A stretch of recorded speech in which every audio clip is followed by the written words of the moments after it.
Fala aí, minha gente, tudo bom? Sejam bem-vindos a mais um vídeo do canal do Pintura Relâmpago. Meu nome é Davi Calil e eu tô na companhia do Rafael aqui. Rafael, por favor. Fala, minha gente. Tá certo, e a gente vai fazer mais um vídeo de fofocas da história da arte. Fizemos o primeiro vídeo recentemente, teve uma resposta legal, eu vi que a galera recebi bastante mensagem empolgada, eu também gostei, o Rafa também Foi massa. curtiu, foi massa, então a gente vai fazer mais um. Só que como a gente vai fazer, decidi fazer, se vamos fazer isso, vamos fazer bem feito e na medida do possível, né, vai continuar sem edição nem nada, mas a gente vai começar do começo, onde eu considero que é o começo pelo menos. Mas eu também não quero só ficar falando sobre a arte, blá blá blá blá. Então a gente vai colocar um conceito, uma ideia, uma dúvida que eu tinha na cabeça há muito tempo e eu ficava me questionando e daí depois, me preparando para esse vídeo, eu acabei achando a resposta talvez dessa dúvida. Foi um caminho interessante. Então, antes de mais nada, só pra gente estar bem conversado aqui, eu vou fazer um vídeo que vai falar vamos começar pela pintura rupestre, pela arte da pré-história. Só que para analisar a arte da pré-história a gente precisa avançar um pouco em aspectos que vão um pouco paralelamente aí à questão da arte. E eu vou fazer diversos vídeos, vou tentar manter os vídeos razoavelmente curtos aí, vamos torcer para meia hora. O Rafa falou que 40 minutos pelo menos, pelo tanto que eu disse que eu queria conversar. Vamos ver.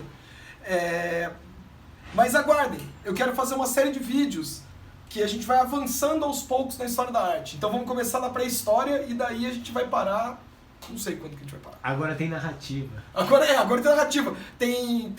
Vai melhorar, eu acho. Tá sendo empolgante. Enquanto a gente estiver se divertindo, a gente vai continuar fazendo isso. Então vamos nessa.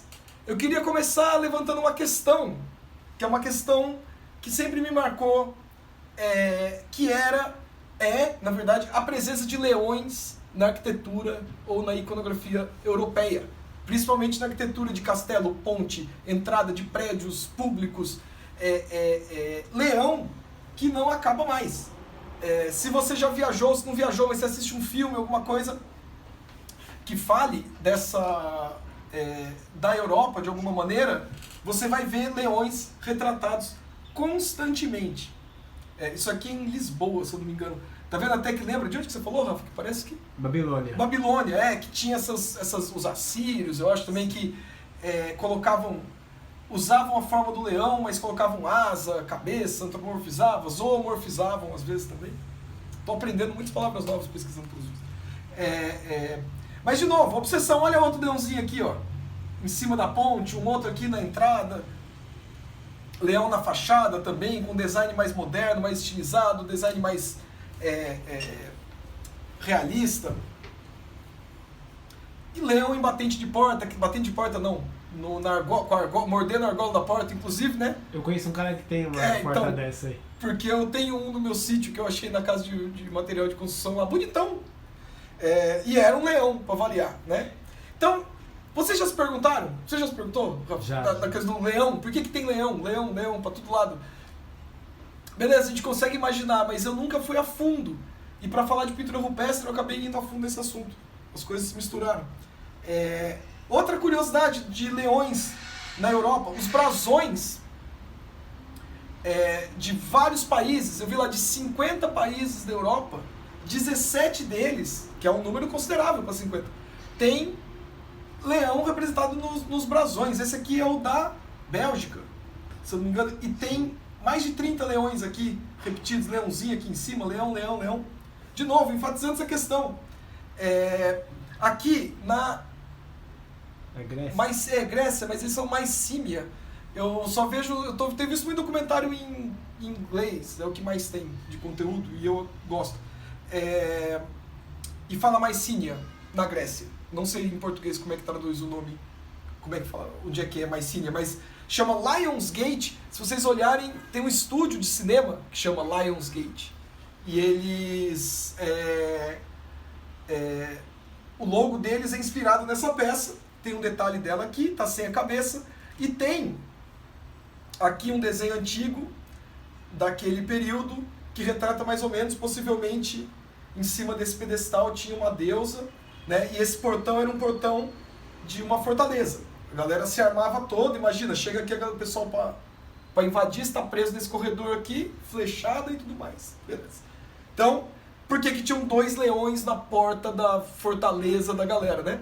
Porque existe essa questão da simbologia, que a gente já vai chegar lá, do leão, né? Mas antes de falar de simbologia, o que a gente teria que falar? Que é importante? Semiótica, certo? Porque semiótica é a ciência que estuda o significado nas coisas, né? Inclusive, de novo, um adendo. Eu não sou especialista em semiótica e nem em história, mas eu amo estudar essas coisas. Então, se alguém que é especialista, conhecimento muito aprofundado nesses assuntos, e me pegar dando uma escorregada pra lá e pra cá, você sinta-se à vontade. Fica quieto. Não, por favor. Eu posso. Sinta-se à vontade de falar nos comentários, porque eu gosto de aprender. A intenção dos vídeos pra mim é despertar a curiosidade das pessoas pro assunto, porque eu sou curioso sobre esses assuntos. Eu estudo o quanto me interessa, mas eu estudo para usar no meu trabalho, porque eu escrevo e desenho e essas questões estão muito ligadas. Então, a semiótica ela estuda como as coisas ganham significado, certo? As coisas, a gente já não vai mais chamar de coisa, agora a gente chama de signos, porque vamos seguir o vocabulário aí básico da semiótica. De qualquer pesquisa inicial de semiótica que vocês fizerem, vocês vão encontrar isso aqui de uma certa forma. Esse foi eu que montei, mas vocês vão encontrar 1000 exemplos desses. Então, a semiótica trata como signos a representação de algo que atribuímos valor, significado ou sentido, certo? Então, quase tudo pode ser um signo, e os signos a gente encontra 3 formas representadas dele. O ícone é um signo que tem nele as características do objeto que ele representa, né? Até fiz um exemplo aqui. O que você vê aqui, Rafa, por gentileza? Eu vejo fogo. Exatamente. Beleza, eu perguntei antes pra ele se ele estava vendo fogo. Eu não vou fingir que é a primeira vez que ele está vendo, mas ele falou que era fogo, então eu admito. Deixa eles acreditar que eu não tenho ensaio. O quê? Não, é porque eu não consigo, na hora eu precisava falar. Mas assim, fogo. Daí, ícone. É ícone quando o signo tem os elementos que remetem ao fogo. Você consegue dizer que isso aqui é fogo porque quando você vê uma chama e olhar para isso aqui, tem semelhança o suficiente. Outro exemplo, né, a lixeira do computador. Você quer deletar um arquivo, você vê um ícone de uma lixeira, ninguém precisa te ensinar. Se você já viu uma lixeira, você vai lá e imagina que é para jogar no lixo. Ícone de casinha, para ir para home e por aí vai, né? A gente vive num mundo de ícones, na verdade. Agora, o que é um símbolo? Porque muita gente fala de ícone e símbolo como se fosse a mesma coisa, ou sem diferenciar muito, e é interessante. Símbolo, então, aqui no caso, por exemplo, esse símbolo eu não conhecia. E quando eu falei pro Rafa, ele conhecia, inclusive. Sim. Mas ele só soube dizer o que é. Isso aqui é o símbolo ideograma para fogo, né, chinês. Em kanji também é o mesmo, porque o kanji, na verdade, o japonês foi lá e pegava da China. Mas é uma outra história. Então, a forma não remete a uma chama necessariamente. Agora, quando eu aprendo o significado e vejo esse símbolo, ou esse signo, eu sei dizer que é fogo, porque agora o significado dele está dentro de mim e eu consigo... Então, símbolo, você precisa ser educado dentro do significado dele. E o índice, que seria um signo que não é o elemento, mas é algo que remete ao elemento direto e indiretamente, como a fumaça. A gente já viu muitas vezes fumaça relacionada a fogo, então se tiver fumaça, a gente imagina que tem fogo. Fumaça, às vezes pode ser... Você vê 3 caras entrando numa esquina e daí você vê uma fumaça. Vai ter fogo envolvido também. Mas aí a gente já entra de novo, foge do assunto, apesar de ter a ver com leão. Mas índice, símbolo e ícone. É bom que vocês tenham isso. Estudem mais sobre semiótica por conta própria. Lógico, estou falando muito por alto. Isso aqui é um assunto interessantíssimo e tem toneladas de informação a respeito que para um artista é interessante saber. Eu acho que ajuda para ler o trabalho de outros artistas e mesmo a gente como artista, né? Aqui, olha que interessante. A imagem está meio baixa, mas eu acho que isso aqui é feito para ensinar as pessoas chinês.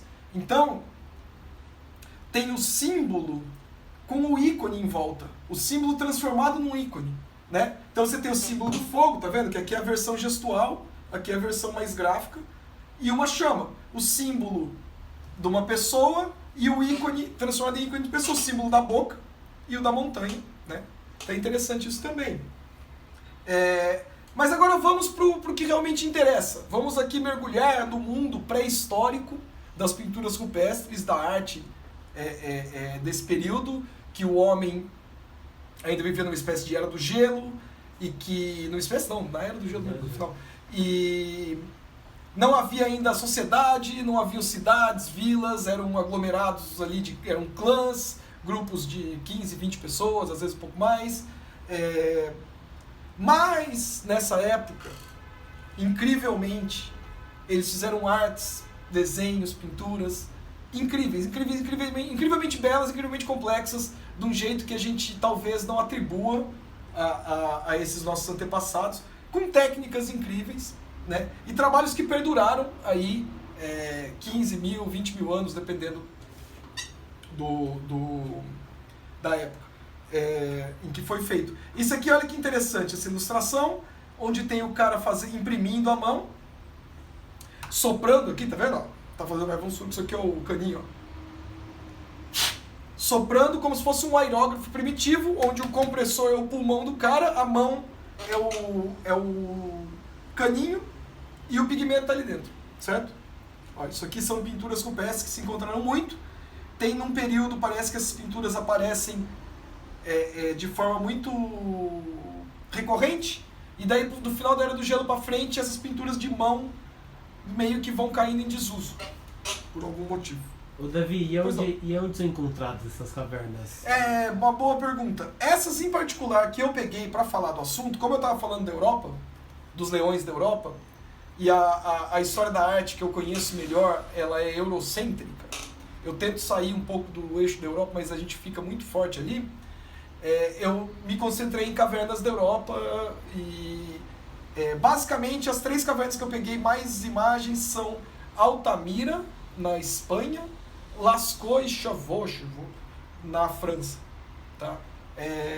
Basicamente dessa região e de um período muito semelhante, em torno de 15, 13 mil anos atrás, mas tem algumas coisas mais antigas também. É legal lembrar que eram grupos de pessoas, né? Então a gente tem crianças, idosos, adultos de idades diferentes ali colaborando, tretando, fazendo amizade. Era um ambiente cheio de vida. A gente está acostumado a ver esses ambientes mortos, envelhecidos, mas a gente tem que fazer um exercício mental para tentar imaginar esses nossos antepassados, que eram pessoas como a gente já. Esses caras, eles tinham todo o arsenal nosso. A capacidade cognitiva, tudo não tem nada que indique que eles eram diferentes da gente nesse sentido, não nesse período. Porém, nós somos frutos dos tempos modernos, contemporâneos aí, e isso faz com que a gente seja um outro tipo de ser humano, que a gente lide diferente com os ícones, com os símbolos, com os signos, com os índices e tudo mais. Então esse mergulho tem que fazer. Essa é a caverna de Chauveau, ou é Lascaux agora? Não, acho que é Lascaux. Desculpa a falha, mas é uma delas. Eu vou deixar descrito depois nos links abaixo. Eu tenho, na verdade, uma playlist com uns 40 documentários e palestras de paleontólogos que eu venho assistindo nesses dias para fazer esse vídeo. Então, eu deixo lá também uma playlist depois aberta, com os vídeos, para quem quiser ver. É chamada de Capela Sistina da pré-história, por conta desse teto coberto de desenhos aí, né, em referência ao Michelangelo. Esse é de Altamira, isso eu sei, um bisão super lindo. Aqui também, Altamira, olha isso, né, cara? A gente tava vendo esse desenho. Tem uma matéria que fala do Picasso, quando descobriram algumas dessas imagens, foi na época que ele estava vivo, e ele já era um pintor muito reconhecido. E ele falou, quando ele viu essas imagens, que da pré-história para cá a gente não aprendeu nada. Se isso aqui é o que os nossos antepassados estavam fazendo naquela época, a gente não evoluiu necessariamente artisticamente, porque isso aqui já é algo que já é perfeito por si só. Não precisava mexer, não tem como melhorar isso aqui, basicamente. é interessante pensar, principalmente olhando isso aqui, aqui é uma imagem do making of da pintura, né? Isso que seria a gente assistir o making of do filme. Agora imaginem, eu vou fazer uma olha os rinocerontes, cara. Eu tava olhando, né, falando, ó, dois rinocerontes brigando, dois rinocerontes, é uma cena de ação isso aqui. Eles estão se movendo, olha a perninha deles como é que tá aqui, ó. Sabe, ele tá correndo. Isso é interessante ver, também eles pensavam em cenas também, né? Não só em momentos estáticos, né? Então, a percepção deles era incrível. Eu acho o bom gosto, o design dessas formas, eu acho incrível. Como não envelheceu. Eu consigo ver isso aqui desenhado hoje em dia, né? Então, falando, né? A gente fala, nossa, como é moderno. Mas, engraçado pensar dessa forma. Agora, isso aqui é incrível, cara. É o sketchbook dos caras. Agora, imagina, gente. Imagina, vou tentar fazer rapidamente aqui. É uma simulação mental. Eu não sei se eu vi, se eu li ou se eu imaginei isso. Vai ser difícil agora, mas é um fruto de tudo. De todas as minhas experiências. Mas imaginem. Um ritual. Não sei se vocês já participaram de ritual ou coisas xamânicas ou coisa assim. Mas imagine. Você tá talvez num rito de iniciação, certo? Você é um jovem de um clã que vive na caverna. E daí, nesse dia, os adultos estão te preparando para você poder ir acompanhar eles numa caça e os outros jovens da sua idade também vão poder fazer essa iniciação. E daí o que eles vão fazer com você? Vai vir o xamã da tribo, né? Fazer esse exercício de especulação. Você toma um negocinho que já é uma ayahuasca da galera lá, um cogumelo, alguma coisa forte devia ter ali. E daí eles te põem numa caverna, porque esses desenhos dessas cavernas não estavam na entrada da caverna. Não estavam na caverna que eles moravam necessariamente, estavam nos picos ruins de chegar. Agora imagina daí você tá lá, assustado, tomou aquele negócio, ouviu a pagelança, você entra num buraco escuro, sem tocha nem nada, eu vou supor aqui, para deixar o drama mais forte, que é escuro ainda, que os adultos iam levar esses moleque no escuro pela floresta, pela caverna. Daí você vai sentindo as pedras, você vai andando, vai bater na brisa daquele negócio que você tomou, você tá muito...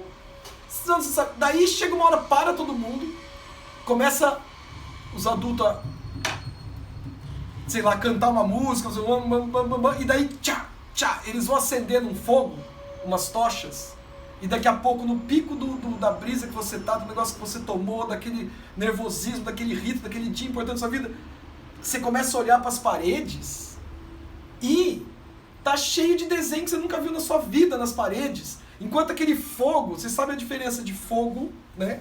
De luz que vem de uma chama e luz que vem da eletricidade. A luz elétrica que a gente está acostumado é estática, é uma luz congelada. Agora, a luz e a sombra do fogo, da vela, da tocha, é luz viva, é sombra viva, exatamente. Então agora você imagina, esses desenhos não são feitos em papel, são feitos em pedras e relevos. A sombra está se mexendo. Os desenhos você nunca viu na vida, você tomou um negócio, você está num dia... Eu acho que isso provocava um efeito catártico. Eu acho que era realmente um momento em que se passava algo cultural muito forte ali, e daí evoca simbolismo e tudo mais que você pode imaginar, né? Como eu falei de novo, eu estou imaginando só essas coisas, eu fico vendo, lendo, e minha imaginação vai longe, mas eu consigo imaginar que está nessas cavernas, nas condições da época, e principalmente desse jeito que eu falei, não é que eles iam lá igual a gente vai, tira uma foto, posta no Instagram e depois vai embora e fica vendo quem que gostou. Isso aqui eram muito quase certo ligado a eventos religiosos, ritos de passagem e coisas bem importantes da vida dele. Isso é bem interessante. Ó. Primeiro, um dia eu vou talvez tatuar esse mamute aqui, ó, porque eu amo esse desenho, eu acho esse desenho um dos desenhos mais bonitos que eu já vi. Essas linhas, a simplicidade. Outra coisa interessante desse mamute, tá vendo esse ponto e esse ponto? São os pontos onde você atacava com lance e flecha. Dá pra ver pelo contraste? Então, de alguma forma, eles já estavam treinando a galera também. Deviam ter N números de rituais e outras funções para esses desenhos. Tem desenhos e pinturas rupestres que você encontra, como é que fala? Com marcas de flecha e lança, dependendo. Então, incríveis os desenhos. Outra questão para a gente levantar, falando ainda da pintura rupestre e da arte primitiva. As figuras humanas, quando aparecem super estilizadas e quase abstratas. Elas não aparecem com este nível naturalista de detalhe e informação anatômica que existia na representação dos animais. Sabe, aqui você vê o pelo do bicho, ó. Olha o desenho do marfim dele, até a sutileza da curva da ponta do marfim tem. E tem algum motivo, Davi? Então, de novo, né, especulando sempre, porque é pré-histórico, isso aqui não tinha escrita, não tem, a voz deles foi calada pelo tempo. Porém, as imagens ainda nos dizem algo. O que eu li que se atribui, faz sentido para mim, é o que eu aceitei aceitar. Que tinha alguma coisa religiosa relacionada a capturar o espírito dos bichos que eles desenhavam com essa quantidade de detalhe, e que essa era a intenção voltada para a caça, e que aqui, quando eles iam representar um ser humano, eles iam para formas mais abstratas e estilizadas, que era para não correr o risco de capturar o espírito de um ser humano, brother seu, ou sei lá, se podia zoar o rolê do pajé, do xamã, mas de alguma maneira, por um motivo ou outro, demora muito pra gente ver representação naturalista de seres humanos, demora muito. Então, de alguma maneira, por algum motivo eles evitavam isso. Agora, o que eu acho interessante da gente lembrar, por exemplo, que além de tudo eles também esculpiam. Esse bisão aí é um bisão lambendo a mordida do inseto das costas. Como não é segredo para ninguém, pelo menos quem acompanha meu Instagram, vira e mexe, vê que eu moro no sítio. Eu passo a maior parte do tempo lá e eu tenho os bichinhos, inclusive boi. E é exatamente isso que o boi fica fazendo durante o dia, porque mordida de bicho, berne, de mosca, se aloja nas costas dele, ele está sempre tentando lamber, morder, tirar. Tem até uns passarinhos que ficam em cima às vezes comendo. Então, olha que movimento gentil e delicado de um bicho tão bruto. E como eles conseguiram representar esse movimento tão delicado numa pedra ou num marfim, né? Aqui também, ó, numa pedra, uma escultura, um relevo de um cavalo super detalhado e realista. E aqui a gente chega na figura feminina que vale a pena mencionar, que é uma figura humana um pouco mais representada, mas talvez também acredita-se que essa figura, que é uma espécie de deusa da fertilidade, também é tudo suposição, não é um indivíduo, é uma deidade, né? É uma idealização de uma figura mística, talvez uma deusa ou algo assim. A gente sabe que é uma imagem super popular da pré-história. Você tem em diversos lugares essa imagem aparece, ela é recorrente, os mesmos elementos estão sempre lá, né? Os seios fartos, o quadril largo, o órgão reprodutor. Então a imagem ela supervaloriza determinados aspectos da forma feminina, maternal, aí, né? De nutrir, de parir, e isso possivelmente havia uma simbologia que foi perdida, que ainda está por trás disso. É chamada de Vênus em homenagem aí a não essa Vênus, mas essa Vênus aqui, que é a do Botticelli, que um dia a gente vai chegar nele, quando a gente estiver em 1400 e pouco, ainda estamos aí muitos mil anos antes de Cristo. Prefiro a do Caco. Hã? Prefiro a Vênus do Caco. Eu gosto da Vênus Muppet. Vale lembrar que essas formas de representações artísticas estavam acontecendo em toda a Europa, né? Do seu jeito, com estilos um pouco diferentes. Mas, voltando agora aos nossos antepassados, o cardápio favorito deles, principalmente dos que estavam ali na Era do Gelo ainda, ou que é mais recorrente, eu li que em algumas escavações chega a ser 90% dos ossos que encontram são ossos de rena. Parece que nossos antepassados se deliciaram com os antepassados dessas criaturas fofas. Só que é curioso. Por mais que existissem variações aí, né, umas renas um pouco avantajadas para os nossos padrões. Olha que bonito esse desenho, né, com os chifres dela. É muito lindo, né? Por mais que existissem, essas renas compusessem 90% dos ossos que achavam nos assentamentos dos caras, vem aquela pergunta. Com tanto osso de rena, quando chegava na hora de decorar o corpo, fazer ornamentos para o corpo, eu tinha perguntado, né, por favor, quantos ossos de rena que foram usados para fazer ornamento de corpo, e a gente descobre que nenhum. Por quê? Por que será, né? Então, desse jeito, não é que é uma prova, porque a gente tem talvez outras provas, mas é inegável que eles não escolhiam os ossos de rena para adornar o corpo, porque para eles o adorno do corpo tinha um valor simbólico mais do que estético, simplesmente. Não sei se eu posso falar isso, porque tudo é meio estético também, mas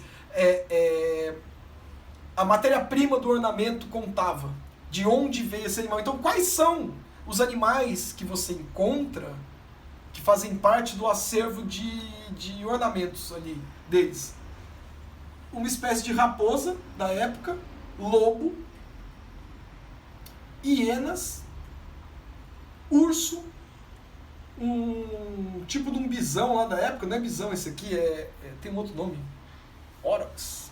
Bom, cara, é um boi bem maior que você pensa num boi grande, é maior que esse boi grande que você imaginou. E cavalos. Então, e até de seres humanos, que a gente já pode falar mais disso. Mas o que você pensa então? Quando eles iam fazer adornos para o corpo, o que mais importava para eles era a origem desses animais. Para que você incorporasse talvez determinados elementos. Eu até estava falando com o Rafa, eu consigo imaginar o cara baixinho do grupo, o xamã, uma hora no ritual, ou os próprios guerreiros, caçador, amigo dele, começar a atribuir aspectos da raposa para ele, e isso virar o animal espiritual dele, sei lá como é que os caras dividiram isso. E ele começar a vestir pele de raposa, dente de raposa, porque ele é um pequenininho que entra em qualquer buraco, sobe em qualquer lugar. O lobo, eu consigo imaginar o cara que era forte, grande pra caramba, que todos os outros caçadores falavam, mano, esse cara é muito grande. Daí ele incorporar os aspectos do boi, o que corre melhor que todos, o cavalo. Eu consigo imaginar facilmente, sabe? Porque a gente faz isso hoje em dia, né? A gente olha, é forte igual um touro, não sei o que igual um cavalo, é valente igual... Bom, daí a gente chega lá. Dá pra imaginar, né? Aonde eu vou chegar, se você lembrar do que eu pedi no começo, pra vocês lembrarem lá. E também se encontrava dente de ser humano. Alguns. De criança, que eu imagino uma mãe, um pai perde o filho, né? Imagina a mortalidade infantil na pré-história. E daí você guardar o dente, fazer um furinho e andar com aquilo lá, deve trazer algum acalento ali pro seu sofrimento. Então, voltando para a questão da semiótica, só para refrescar aí a cabeça, eu falei lá no começo, as questões dos signos, ícone, símbolo e índice. Então, o que a gente pode supor? Que ícone é o que surge inicialmente. Porque os primeiros signos que surgiram eram ícones, porque eles deviam estar desenhando o leão que eles estavam vendo. E olha, esse aqui é o leão da montanha, tá, gente? É o leão da caverna. Ele é diferente do leão africano que a gente conhece, depois eu vou falar um pouco melhor disso já já. Mas assim, olha quantas informações anatômicas e detalhadas e naturalistas que existem aqui, né? Na orelha, na bochecha, até o arco zigomático aqui do bicho está representado ali. É o estudo anatômico, como a gente estava conversando, realmente feito de fato à mão. Assim. Porque manja de dentro para fora, de fora para dentro dos bichos. Porque eles secavam os bichos para comer a carne, inclusive, né? Eles eram íntimos da forma do bicho. Então você pega a questão do símbolo, que a gente falou, né? Da cognição, que vai criando esses significados e atribuindo isso e gravando significados em símbolo. A capacidade de observar e representar de maneira naturalista. Tanto é que tem aqui, que eu acho esse detalhe incrível. Olha isso, né? É uma cena, ó, quando você faz isso aqui, de 2 leões que estão, provavelmente um macho e uma fêmea. Eles falam isso por quê? Olha o saquinho do macho aqui, ó. Tá vendo? Uma informação anatômica sutil. O saco escrotal do macho, a fêmea ali que não tem nada. E olha que interessante isso. Hoje em dia, quando você pega um casal de leões andando, é muito semelhante a silhueta que eles projetam. Tipo, então você consegue ver a capacidade de observação que esses caras tinham. Você mistura isso com a convivência com esses leões, né? Ó, com o ícone dos seres humanos que eles já faziam, a gente vai chegar ao quê? Aqui que seria todo o motivo praticamente para fazer esse vídeo. Eles chegam nessa fusão, nesse salto de abstração que é a antropomorfização. A criação do Lion Man. Nem esse, na verdade, que eu queria falar, é esse aqui.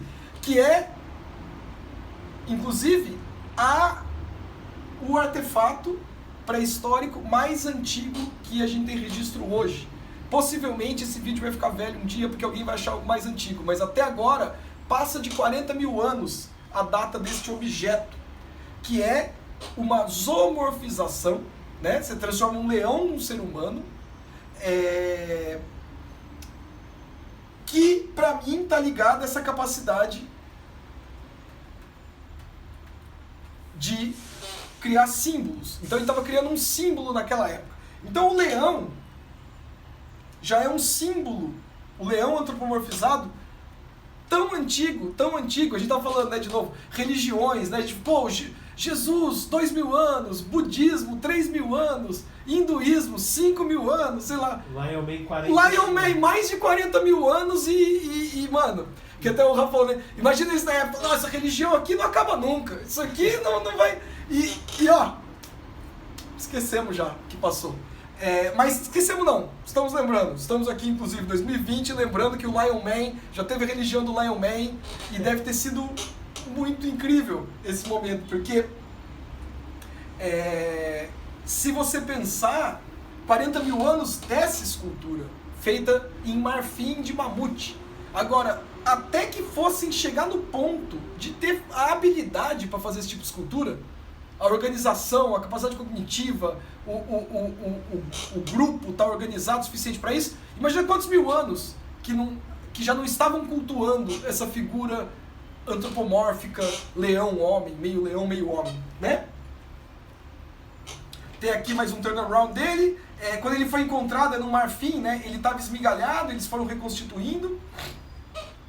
E agora vale falar, dos 2 leões nativos europeus, a gente tem o Pantera Leo, que não é um cantor de reggae, como o Rafael achou no princípio, e esse leão da montanha, que é o Pantera alguma coisa, ele tem um nome científico também. Este leão aqui, que é o leão que está representado nas pinturas rupestres, que era bem maior que o leão africano, o leão normal, ele foi extinto há 14 mil anos, 13 mil anos, então ele realmente já deixou de existir há muito tempo. Agora, o Pantera Leo, ele durou por muito mais tempo ainda nas áreas mais quentes da Europa, ali a região da Espanha, Grécia... Acho Mediterrâneo ali, né? No Mediterrâneo ali, no geral, ainda tinha desse leão. E, então, voltando à pergunta original do começo do vídeo, para a gente chegar numa conclusão aqui, finalmente. Por que tem tanto leão na Europa? Por que existem tantos leões representados nos brasões europeus e nos prédios e na arquitetura e tudo mais? Por quê? Que a gente deve agradecer de uma certa forma, aos romanos. Que realmente, os romanos, eles piravam em leão. Roma, antes de ter entrado em colapso e ter denegrido e dado início ali a aquele período que vai gerar a Idade Média, viveram alguns séculos aí, uns bons séculos de expansão e riqueza e tudo mais. E se tem uma coisa que o romano não conseguia viver sem, era vinho, escravo e leãozinho. Leãozinho, eles não conseguiam resistir, eles não conseguiam lidar com o leão. É tipo a febre que tem com gato, eles tinham com o leão. Leão tinha que estar em todo lugar. Você Mas falou? o Caetano Veloso. Eu gosto de ver o leãozinho, que dorme embaixo do cacho dos seus cachos. Então, a questão é que os romanos, quando o Império, por mais que o leão não estivesse presente em todo o Império Romano, quando o Império Romano estava no seu auge, eles também estavam no auge do amor por leão, e eles espalharam o símbolo do leão. Então é nesse período que o símbolo do leão se estabelece na cultura europeia de um jeito que não importa mais o que aconteça. E era proporcional, olha esses mosaicos de leão que foda, cara. Então tinha na parede, tinha no chão, tinha em todo lugar. Não, e além de trazer a semiótica de volta, trazer uma figura de imponência, né? De força. Então, quantas coisas você não consegue colocar? Porque eu imagino que desde a pré-história a simbologia do leão já estava formada como essa coisa forte, imponente, corajosa, ameaçadora. Ela protege o lugar, então seus inimigos já ficam meio assim quando você associa a sua imagem à imagem do leão e não a de uma rena. Apesar de eu achar a rena bem legal. Olha esse leãozinho, que bonitinho, cara. Mosaico é incrível, olha esse design. Tá em nação, ó, tá com a cabeça de um boi aqui, ó. Porém, o amor dos romanos era uma coisa meio paradoxal. Por mais que eles amassem os leões e a simbologia do leão, eles amavam também ver leão morrer nas arenas. Então, é triste, no final das contas, saber que essa obsessão que eles tinham por leão fez com que eles levassem praticamente os últimos leões da Europa à extinção. E parece que 3.000 anos atrás, na Grécia, ou Ucrânia, os últimos resquícios de leão nativo europeu foi visto, e depois de então já não tem mais, está extinto mesmo. Daí a gente só começa a ver leão na África subsaariana, e daí fica essa imagem do leão moderno que a gente tem hoje, do Rei Leão, que também foi copiado do Kimba, vale lembrar. Então não tinha ainda essa imagem do o Rei Leão africano, né? Não sei como é que era a simbologia do leão na África. Provavelmente os africanos também desenvolveram a sua simbologia, como todo ser humano desenvolveu a sua simbologia. Então, minha gente, no fim das contas, acho que está aí respondida aquela pergunta do porquê. Foi uma consequência da expansão dos romanos e dessa simbologia que eles adoravam, que depois do ícone o leão virou esse símbolo, e depois que o leão entrou em extinção e o Império Romano também entrou em extinção, os europeus continuaram carregando esse símbolo eternamente, até que a gente chega de novo no Lion Man, no Japão, que é um seriado dos anos 70, que, olha isso, minha gente, na verdade tudo isso foi uma desculpa só para poder falar do Lion Man. Nos anos 70, no Japão, eles já faziam um seriado que tinha Pegasus e um leão albino montado no Pegasus. Cadê a ousadia da galera de hoje em dia? Por que a gente não vê tantos Pegasus hoje? Lion Man era incrível, merecia aí que vocês conhecessem também. Eu assisti quando eu era criança, eu não sou tão idoso, mas passava ainda na TV quando eu era criança. E é isso, minha gente. Basicamente, ajudou, Rafael? Super. Deu uma volta, mas deu pra concluir algo? Então é isso. A gente fez aqui com esse vídeo a nossa introdução à história da arte, partindo do ponto da pré-história, pintura rupestre, e agora a gente vai avançar. O próximo vídeo que eu conseguir fazer não vai ser tão em breve agora, eu preciso fazer outras coisas, não dá pra ficar só fazendo vídeo também. Mas eu tô curtindo. Estamos, né? O Rafa tá me ajudando, vou ter que falar no plural aqui. Então é isso.